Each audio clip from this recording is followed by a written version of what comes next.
Ninawakaribisha kwenye kipindi hiki cha kujifunza Kiswahili kwa vitendo.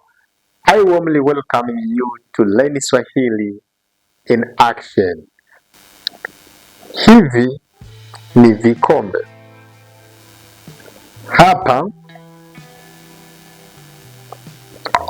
namimina maji. Ninamimina maji.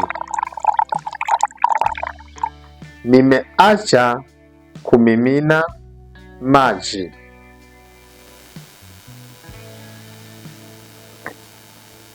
Ninakunywa maji.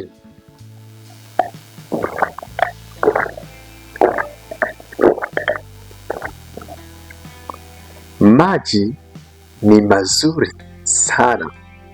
Maji ni mazuri sana. Naongeza maji.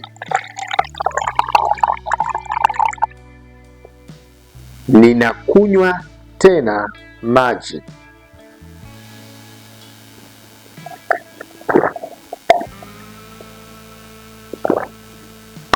Maji ni mazuri sana.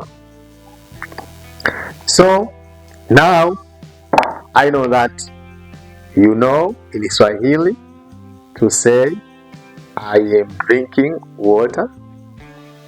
I am pouring water in Swahili, okay? I am adding another water. Okay, thank you very much. Welcome. Subscribe my channel so as to learn more action in Swahili. My name is Teacher Pomga. Down here it is my WhatsApp number. If you want to learn more action, I'll teach you comfortably. Welcome.